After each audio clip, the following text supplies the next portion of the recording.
Howdy. This is Mission Texas, a political podcast about winning Texas by 2032, or else we may lose the White House for a generation. I'm one of your hosts, Alex Clark. And I am Kate Rumsey. Other podcasts may focus on the day-to-day or the next election, but we are keeping the eyes of Texas on the bigger prize. What happens after the next census? Welcome back to Mission Texas. Today's guest is 26 years old, the son of a migrant farm worker and a former Texas House legislative director, and he's running for Texas House District 41, a Trump district in the Rio Grande Valley. Welcome to the podcast, Julio Salinas. I really appreciate the opportunity to be here and speak about the issues of South Texas. Amazing. I'm so glad you're on, Julio. We always want to lift up young candidates. As a longtime member of the Young Democrats, I think it's so important to see people get stepped up and into their arena, as Teddy Roosevelt used to say. Now that you're in the arena, you're in a runoff with a former Republican. Yes. Very recently former Republican. Yeah, very recently former Republican. I always like to start off every podcast with getting the origin story of our guest. I've noticed in this race, he has made it something of a slur, an attack on you, that you're he called it a career staffer. A career staffer, which I've never heard being used as a pejorative, but you know what? Here we are. Right, so tell us about that. How did you get involved in Texas politics and in the legislature? Tell us all about it. Well, look, I went to UT RGV down here. Before everything, I went to UT RGV.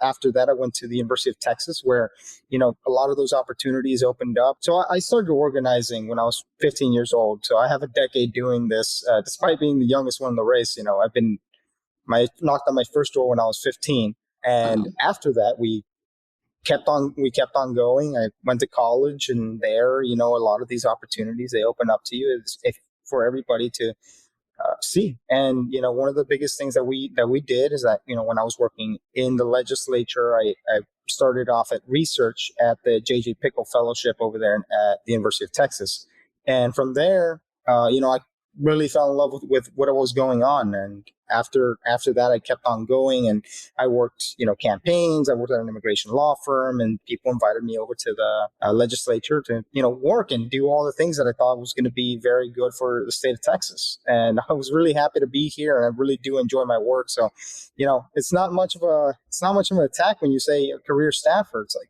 right now I'm running against a millionaire Republican banking executive. It's like, these are not necessarily things that are very popular right now. Right. Yeah. A career public servant versus a career banker. I mean, that's the fight you want to pick. There's nothing wrong with being a banker, but to make an issue out of you being a public servant and staffer is really bizarre to me. If we can, just for a moment, before we move on from the origin story, I want to take it back even further, because I know on your website, you mentioned your family. Your father was, these are your words, not mine. Yeah. The second youngest in a pack of 9 siblings. Yes. That's a lot of folks. And that they traveled as migrant farm workers from New York to California before settling in the Rio Grande Valley. That's right. I just wanted to pause there for a moment, because that is very Americana folk song stuff. From sea to shining sea, from New York to California. We've been ending up right in the middle. We settled right here in Texas. Yeah, you picked Texas after being in New York and California. Well, look, the fact of the matter is, we were my family was very much concentrated within that South Texas region, and then they scattered out throughout there for looking for opportunities, right? And once there was a little bit of a step there where people had a little bit of economic footing, they settled down here to build a life. They started in South Texas, then they branched out, and then they came back to South Texas. So they settled down here, and I really do enjoy my time here. So I do think that there was some sea to shining sea here, but it was in search of opportunity, right? Once that we had the footing set, the Valley offered 2 things that I think right now are kind of diminished: a low cost of living and a good sense of community. And a lot of those opportunities that allowed my dad to get an education, get a job in local journalism, and from there work and buy a home, basically build a better life for my family and I. A lot of those same opportunities that were allowed to my father are probably not allowed to a lot of people today. the fact of the matter is the cost of living is too high. The sense of community has been greatly diminished from what I remember growing up. And we just need to make sure that we have a better South Texas. And the fact of the matter is that's what we need to build. And within South Texas, you told us you have a special connection to the name Mission, Texas, because I was born in Mission, Texas. Hey. So yeah, I was born down here in Mission, Texas, which is, by the way, another tagline for my opponent saying, "Oh, he's not actually from here. He worked in Austin." I'm like, yeah, I worked in Austin. I worked in the legislature. So.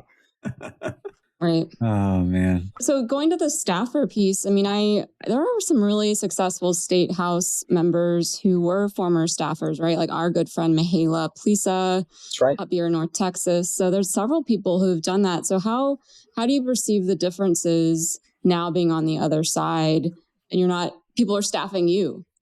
I can tell you the importance of staff has been, incredibly a big thing in this campaign for no other reason than the fact that they've been attacked time and time again. The fact of the matter is, 80% of the work that goes through the legislature goes through the staff. Filing bills, building up those things, building up legislative agendas and talking about getting things through committee. Those things have been greatly done through staff, and there is an appreciation for it on my end that I want to ensure that goes into the legislature. Not only Representative Plesa, but also the chair of the House Democratic Caucus right now, Jean Wu, was a staffer. Christian Manuel, a lot of these people were former staffers that I think have been incredible legislators because they came in there first on day one saying, knowing how to pass a bill. Yep. And knowing how to pass a bill, saying, hey, and of course the staff need guidance at the same time, right? So being able to say, this is how you pass a bill through committee, and this is how we want it done, and that shows a great deal of readiness on day one that I don't think most people running for a legislative office have. No, look, be honest. Like most people's first day is, where's the bathroom? That's right. Where are the pencils? How do I get this office open? Yeah. How do I find my office? I've walked around at the Capitol to see, like, trying to find somebody for the first time. It's like, it's a maze. It's a labyrinth over there. But I'm sure you know it at the back of your hand, right? There's been a saying that you shouldn't run for the state house if you have no idea where the bathrooms are. So exactly. we aren't. Look, I think we're in good shape in that case. I mean, but how do you make that leap? How do you go from like being in the legislative staff to saying, I can fill a need here in the Rio Grande Valley? Right. And it is sort of a little bit of a combination of two things. I think that right now, politics in the Rio Grande Valley has sort of seen a little bit of less guidance. So there's been a sort of need and an appetite for something different in the Rio Grande Valley for a very long time. But it seems as though the people are running these same old type of campaigns that really don't work. So it's sort of fighting for that sort of new generation of leadership. And how I make that leap is the fact that I worked in the legislature. I've got the most amount of experience in the legislature. The people here respect me. I have 16 House endorsements up to this point because people have seen my work and people have seen what I can build. And the other thing, there's two sides of the coin. There's both, the policy side of things that I know very well, but there's also the advocacy and the organizing part of things that I also know very well. Being that I, started when I was, just 15 years old, worked in major campaigns. I worked for Michelle Vallejo's campaign for Congress. I worked her finance team. So this is nothing that I'm doing here, whether it's on the policy side or on the politics side, is different from what it is. You might say this is not your first rodeo. Yeah, this is not my first rodeo. Yeah. Despite being really young, the youngest Look, in the race. Being humble. In addition to these 16 House endorsements, I saw Congressman Greg Casar endorsed you recently. That's a huge get. Congratulations. I'm really proud of him. I worked with him in the first time that he ran for Congress. He's always been a fellow friend and I think a really good advocate for these spaces of aggressive policy and how we can move forward as everything. And, this was one of the first things when I first got into the runoff that he said that I got caught up saying, hey, look, we want to support you in this race. So I'm really happy about that. The only difference that I see from my advocacy in the campaign world right now is sort of this cutthroat, dying embers of the old school politics in the RGV. And really what that shows is like sort of like, I think politics in the RGV was sort of defined by, hey, how many road signs do you have? And, you know, those are the things that show momentum and votes and, you know, the relational organizing between people out here. And really what caused us to be so successful in this first round, you know, going first place and going to a runoff was the fact that, you know, the Valley really hasn't seen a modern day campaign for the state house. You know, voter infrastructure here is shot. Voter engagement is really bad. And, you know, I think there's an appetite for something different, you know, and that's what I'm here fighting for. Well, it's good that we have a 26-year-old to do it. I mean, and that's not too young. I'll just say, because friend of the pod, we just had Junior Izanu on.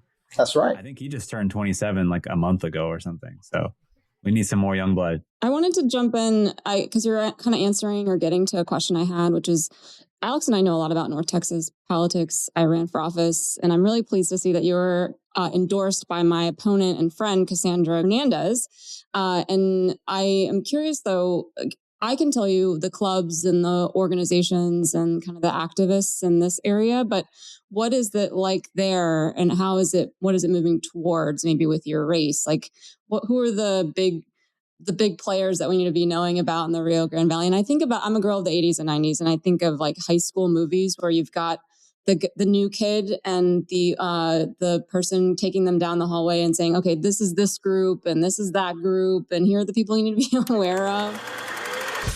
Hello, Michael Ekman. I'm supposed to show you around. Oh, hi. Thank God. You know, normally they send down one of those audio-visual geeks. No, I do. I know what you mean. Yeah. Hey, Michael, where should I put the slides? Michael. Thinking about like 10 Things I Hate About You sort of like movie. That's a bang.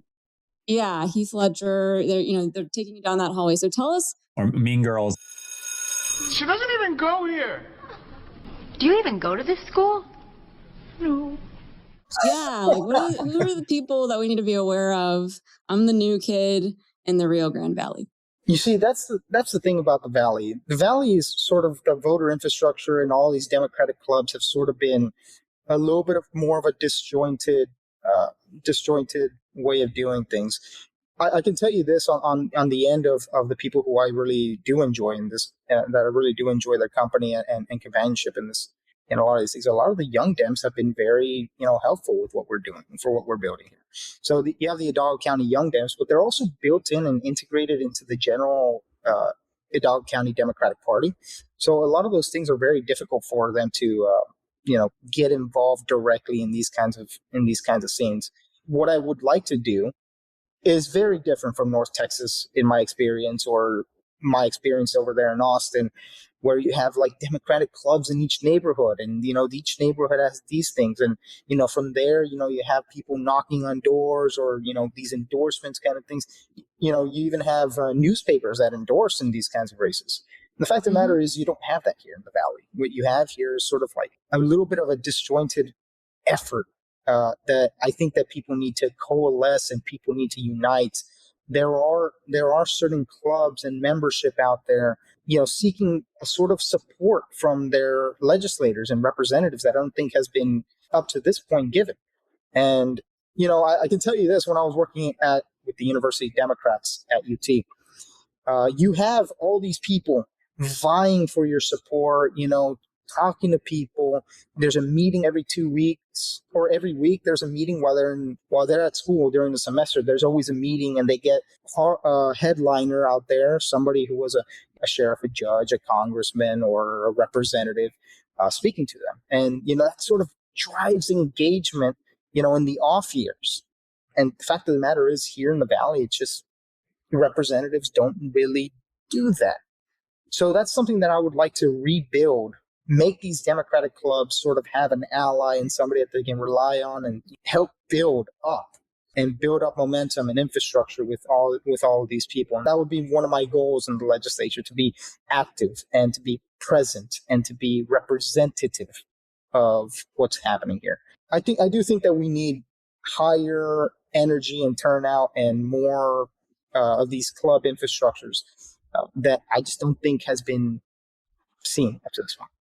Well, thanks for giving flowers to the UDems at University of Texas and kind of the young Democratic and college Democratic organizations in general. Yeah, hook 'em. Absolutely. Hook 'em. I would say like Austin, Texas and Travis County generally has whatever they're doing is working. Kate and I had an episode where we talked about kind of the percentage of precinct chairs in the major cities here in Texas, and Austin just blows everybody away. Absolutely. So I think they have some structural advantages. But what I'd like to see is for us to take the best practices from everywhere, not just Austin.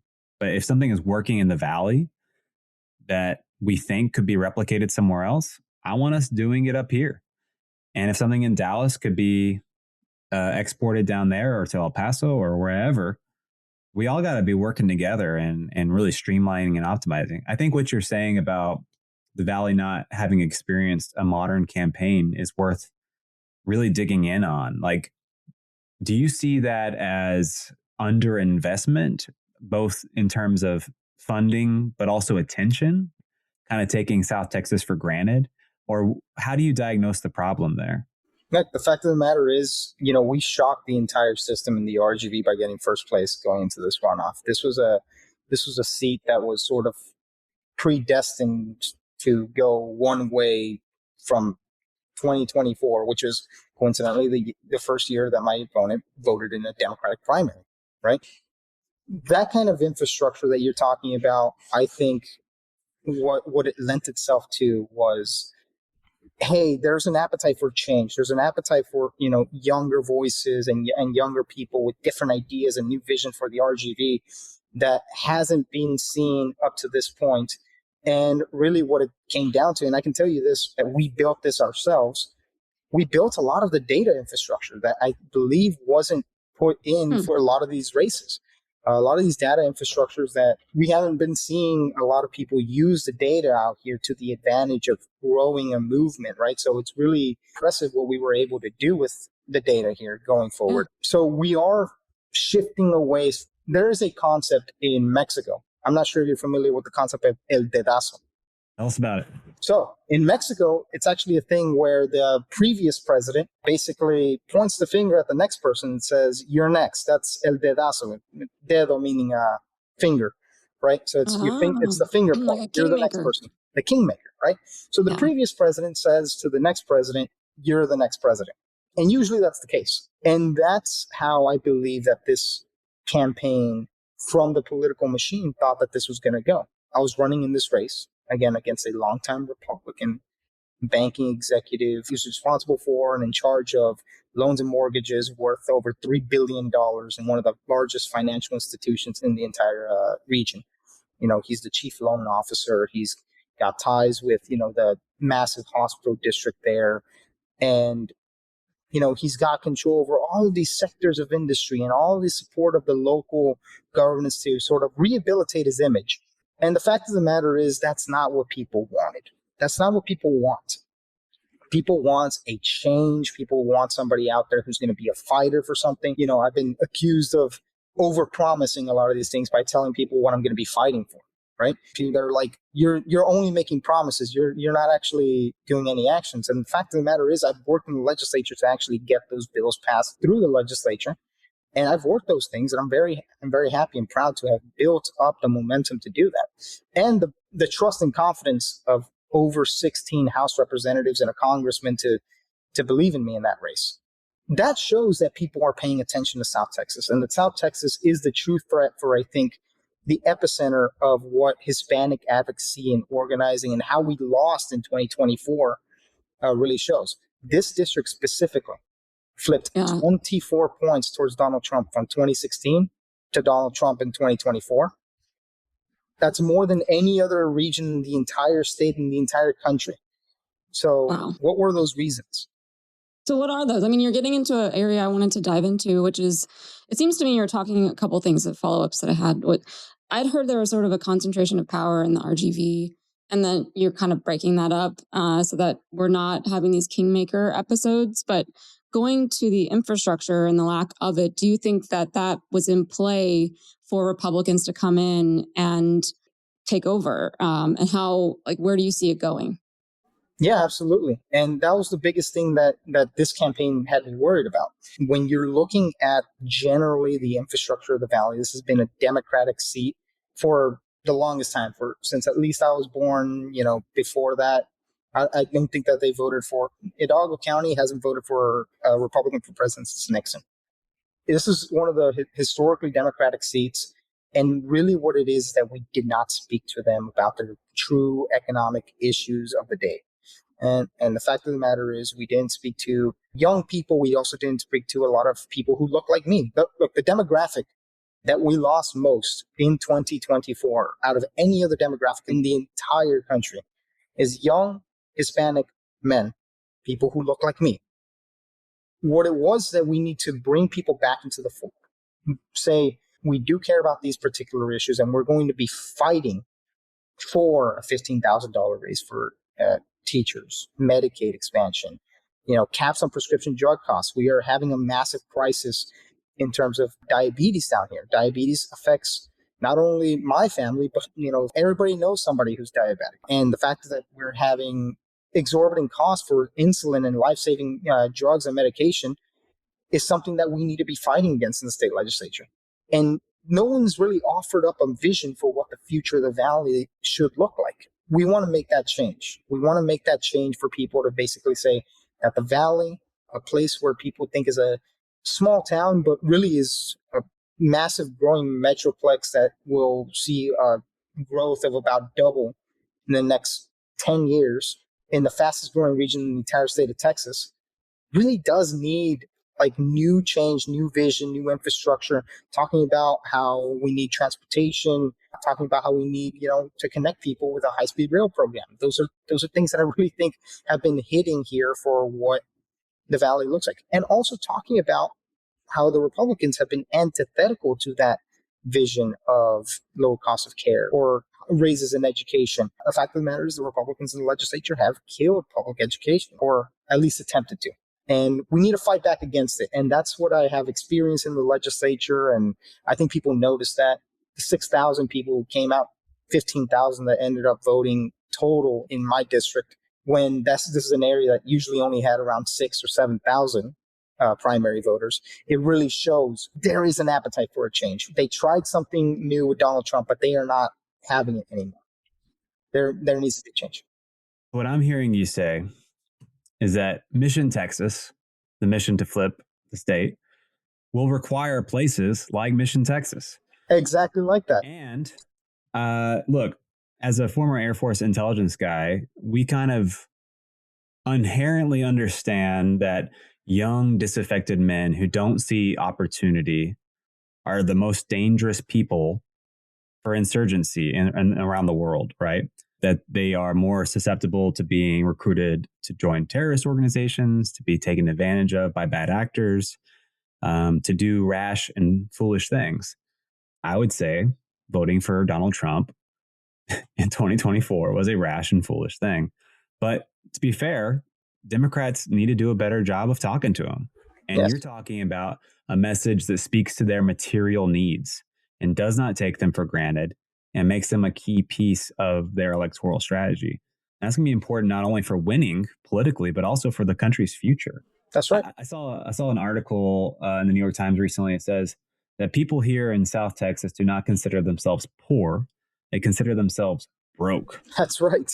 Look, I think what people are really wanting down here in the Valley, especially, sort of young men, is sort of, this was actually the funny thing that somebody mentioned. Like, this was sort of like, hey, South Texas and Hispanic voters, they want to sort of like have that status of, we made it, we came to this country and we made it, right? So there's certain materialism involved in that, but it's also sort of like, hey, look, materialism for me, is providing for my family, right?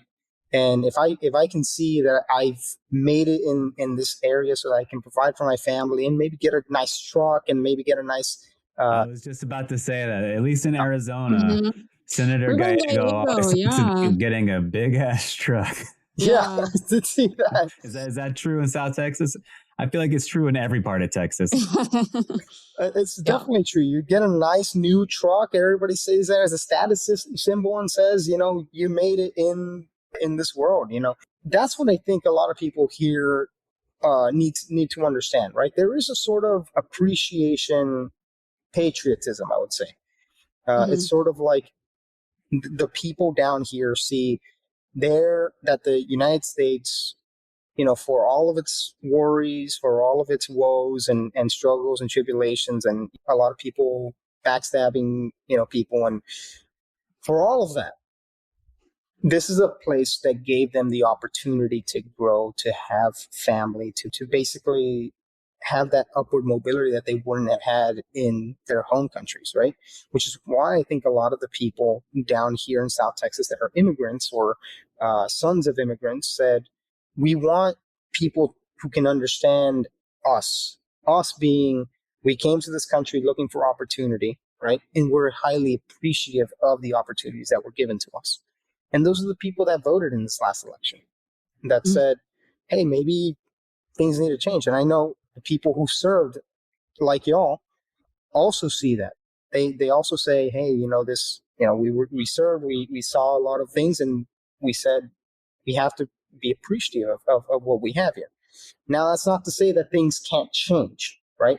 People want a change. People need a change. We're rapidly headed in this region towards what I would consider an oligarchy. So when you talk about these particular issues, you have to put it in the context of, this is a great country, and there are powers that currently want to make it not the way that it was.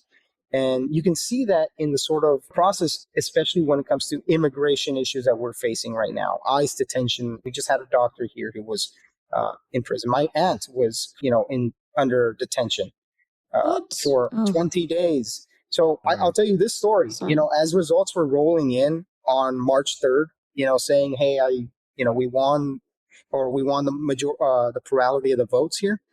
My dad, leaned into my ear, said, hey, by the way, I just want to let you know your aunt was detained by ICE. She's 75 years old. She's got a lot of health problems, a lot of back problems, and she was taken to Raymondville. She spent 20 days there, in pain from her medication or surgery, from back surgery that she had. That was something that me and my family had to deal with for nearly a month that happened. So this is not just happening in a vacuum. It's happening to people all around. People are seeing and experiencing it and seeing how it's hurting not only our morals, but also our economy, breaking up our families.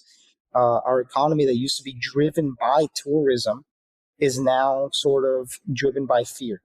And this is a project of, I think, the Republican Party and the project of Donald Trump at the federal level to basically say, we're going to inject fear as much as we can over here, and maybe they won't turn out or do anything. So we have shown and demonstrated, at least in this primary, that that's not true. That we are here, we're going to fight, and we're going to be present. And now with good representatives, there are going to be people who are going to be organizing them to make a big difference down here in South Texas. Well, may I follow up on that? I was curious, how do you speak to the issues of economy and affordability, but also what's going on with ICE and immigration? Which one is more prevalent or important to the voter in your area? Or are you seeing both are equal and they're incentivized to vote?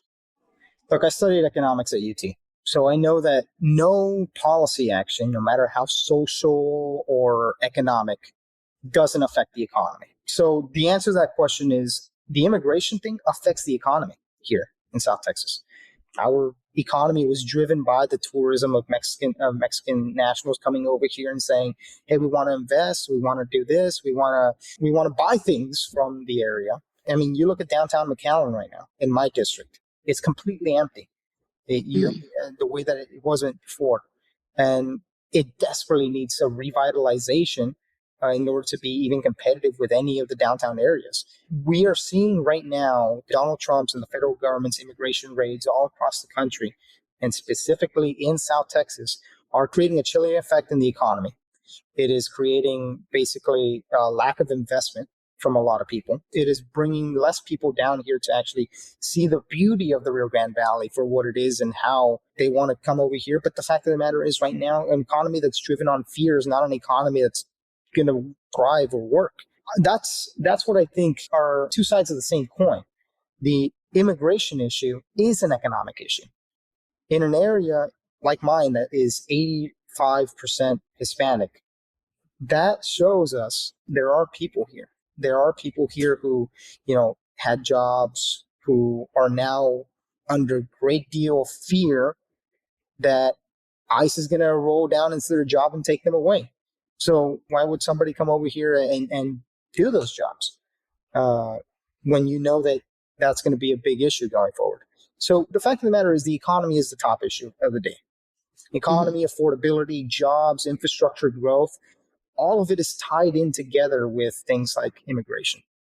I just read an article, I saw it on social media, that there's some reporting from South Texas of farmers or business people who regret their Trump vote because of the immigration policies and how it's affecting their business. And I even saw your former opponent, Eric Holguin. He was saying, I'm so tired of this reporting. Can we move on? We got to talk about other things. But just curious, how you perceive that. What is the messaging that you're wanting to get across, especially in these news articles, and who's reporting on the Rio Grande? And, is it always about, I think it's catnip sometimes to us Democrats, that we've got these Trump voters who regret that their vote, and now it's really impacting them in a way that they didn't realize. But I think it's reality, right? And going back to the Ruben Gallego position, his interview was look, everyone has an American dream, and I don't begrudge anyone who wants to be a millionaire or own that truck. It's what it is, and let me help you accomplish that. And I think that goes in line with your messaging, which is a Rio Grande for all, and not just the oligarchs and the concentration of power.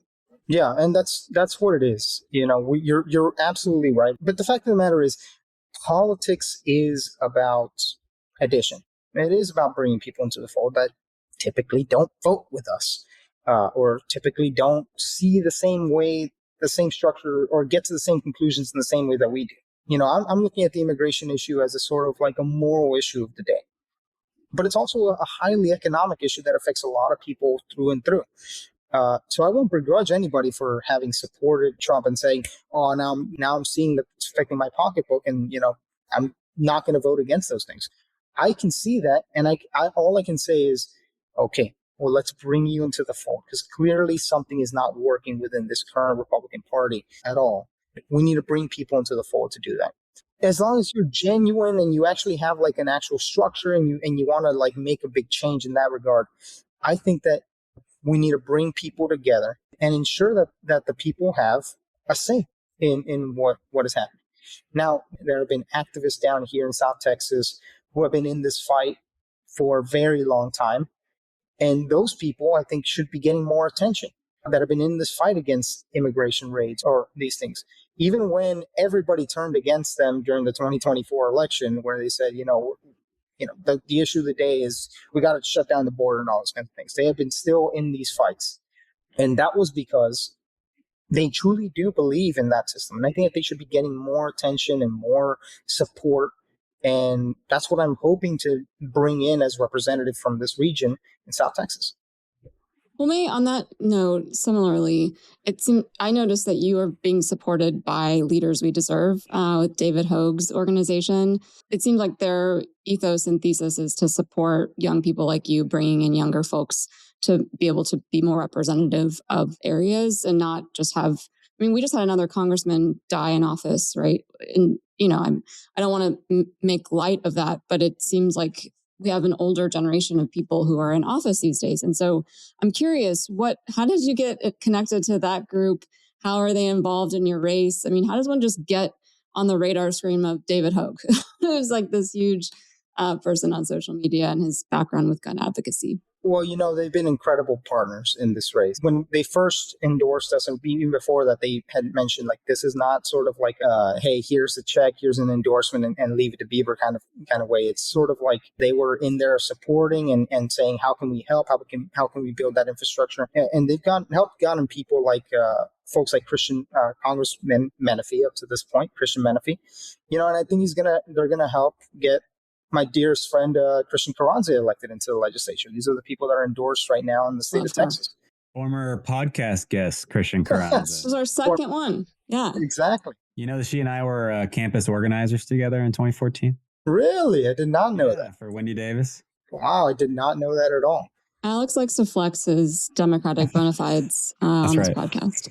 They have to be worth something, Kate. Look, Alex, you were a young Dem, same as I was, and we have a lot in common in that regard.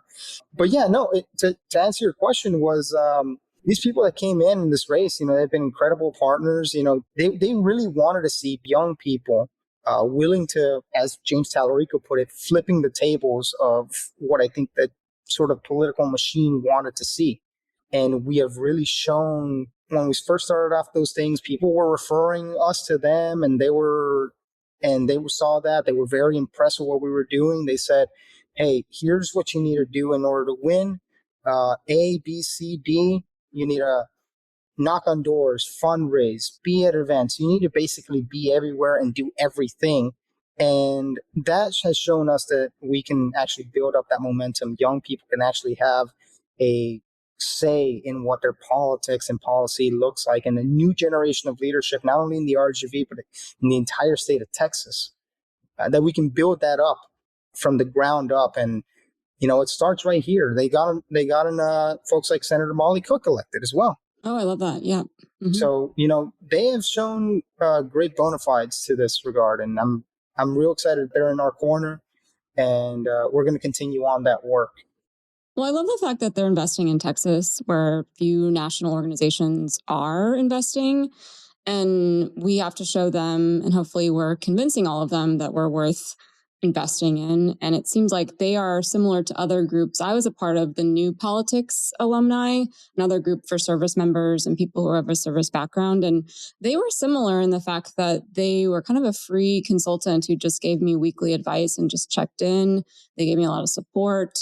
And I think it also goes to the point of a lack of infrastructure that we kind of have here in Texas. Like, there's not a lot of people running races. There's not a lot of people and it's hard to keep people who are running races because it's such a cyclical job.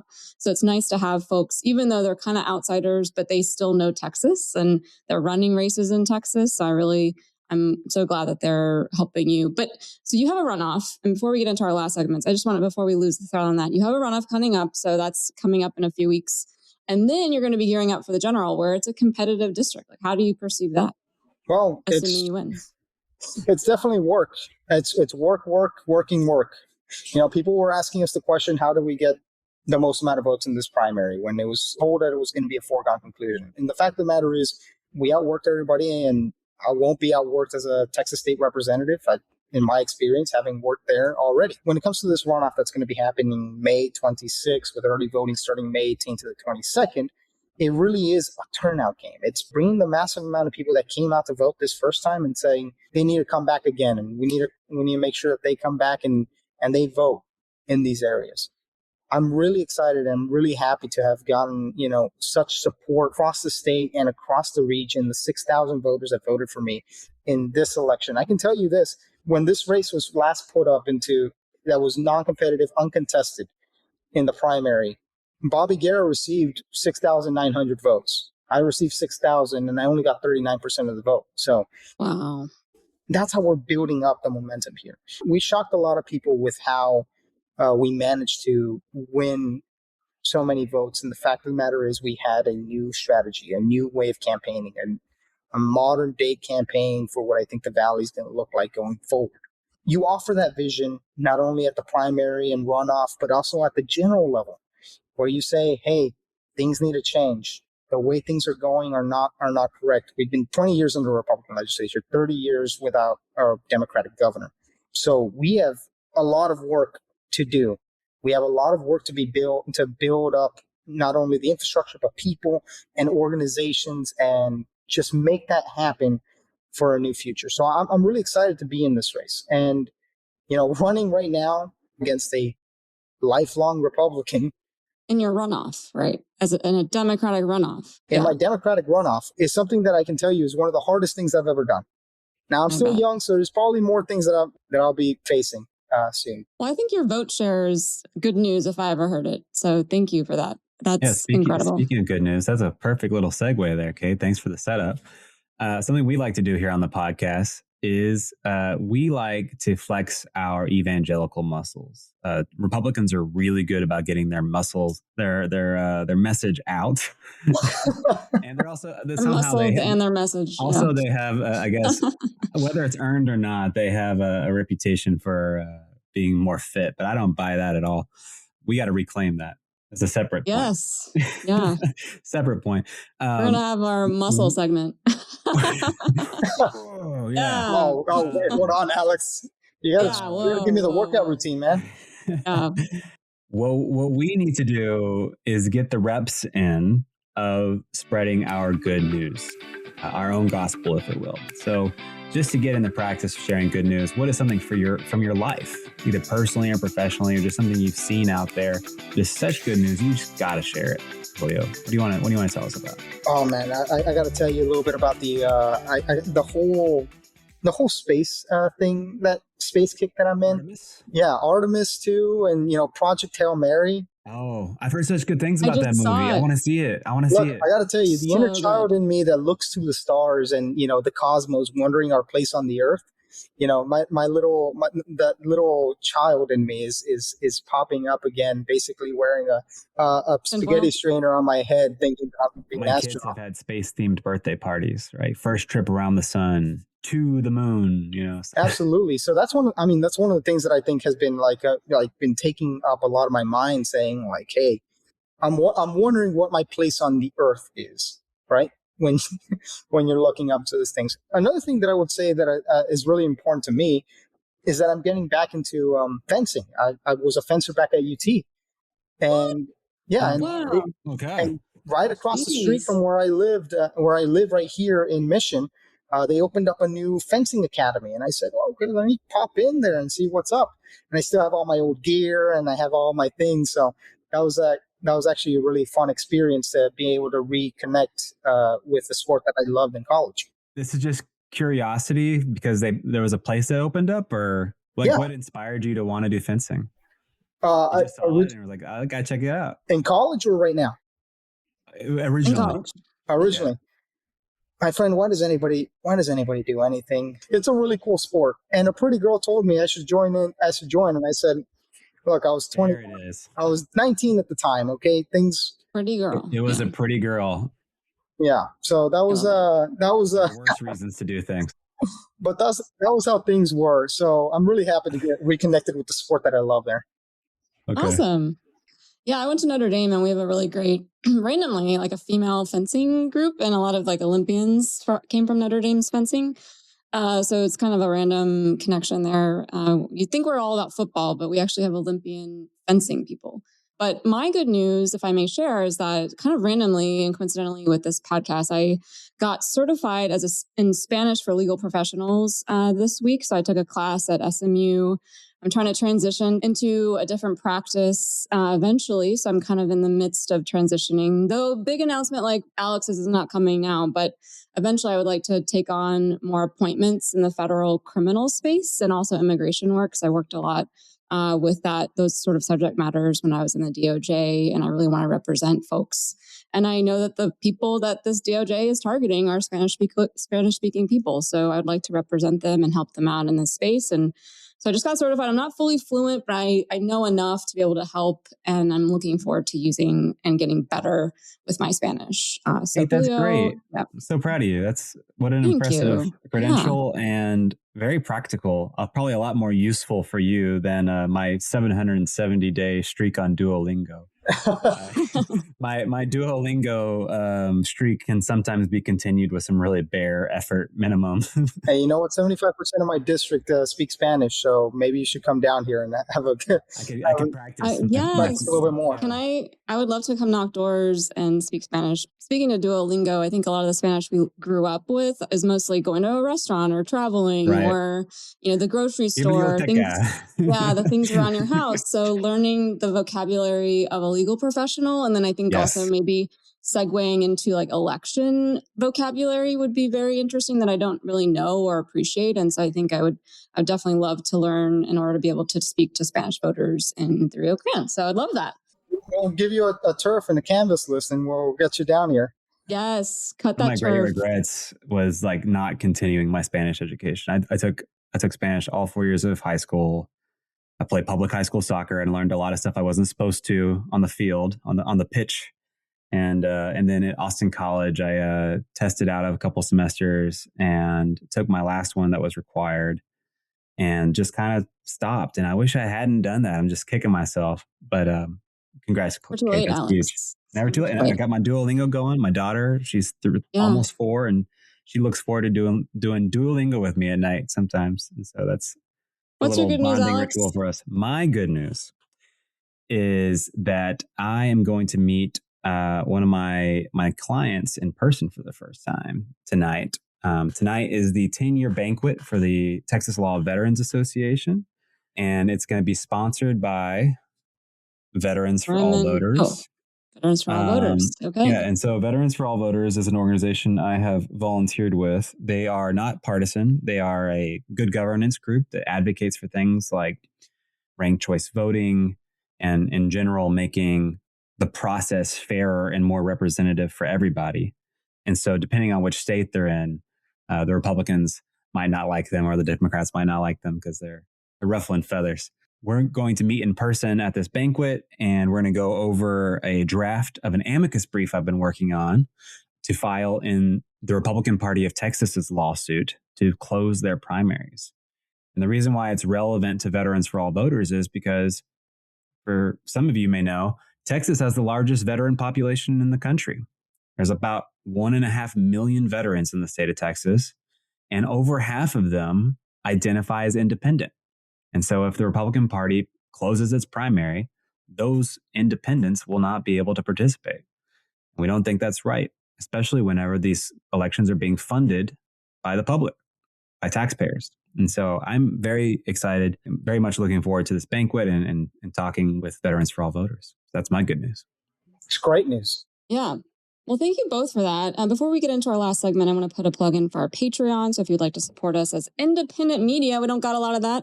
Help us defray the costs of our podcast. You can become a member of our Patreon for a few dollars a month, or you can support us by giving us a 5-star review wherever you get your podcasts and share us on social media. We're at Mission Texas Podcast everywhere.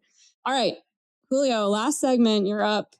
Give us what you got. Like, what are we going to do to flip Texas? How is the RGV involved in that? What's your perspective as a former staffer, now a new candidate, on what we need to do to actually build the infrastructure in the state and get, as you said, a governor elected, flip the legislature, control the redistricting that's coming up?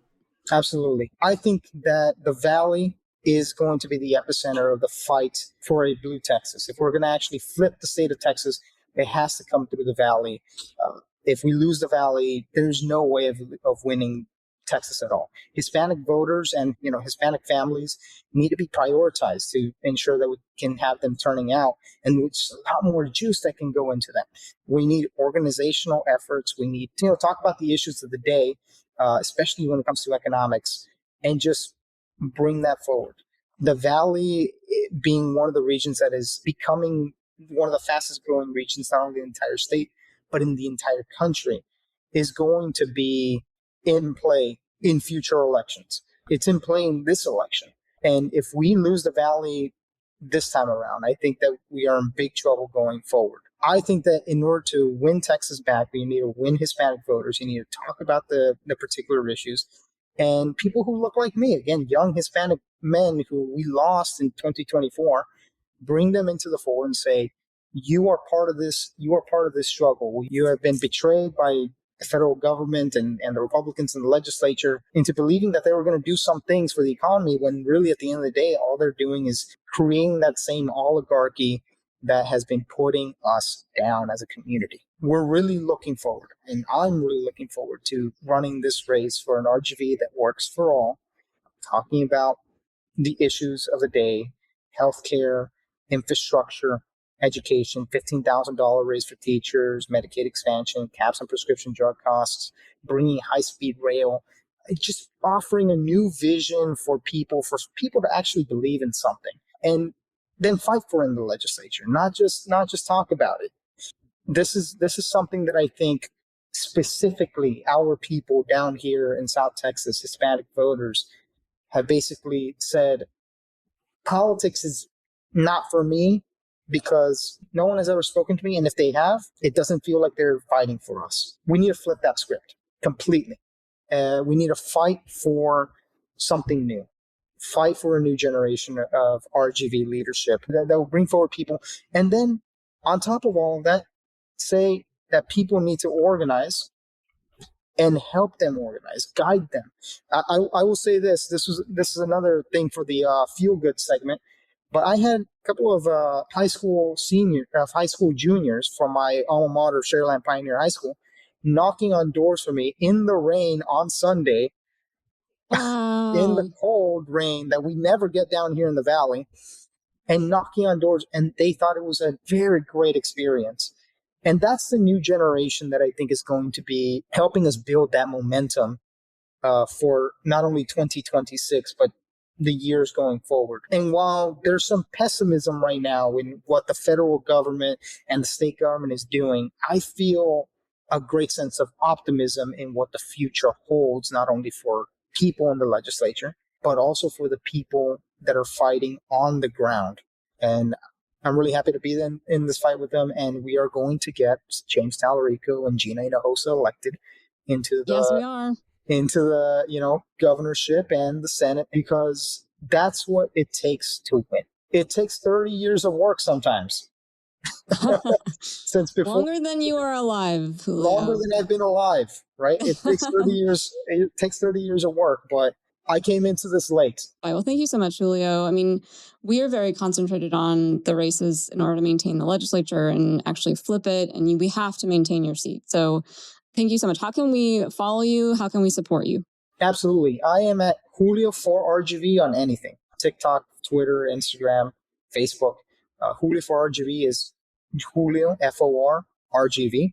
And you can find me anywhere like that. Or you can find my website, julioforrgv.com. Donate if you can. It's going to be a really important race. Yes. Especially since we're one of the most important runoffs going forward. Yep. Well, thank you so much. We will see our listeners next week, and God bless Texas. You can follow us on all socials at Mission Texas Podcast. Email us at missiontexaspodcast@gmail.com. This episode is edited by Juan Jose Flores. Our music bumper is by Adam Pickerel, and our cover art is by Tina Sohn.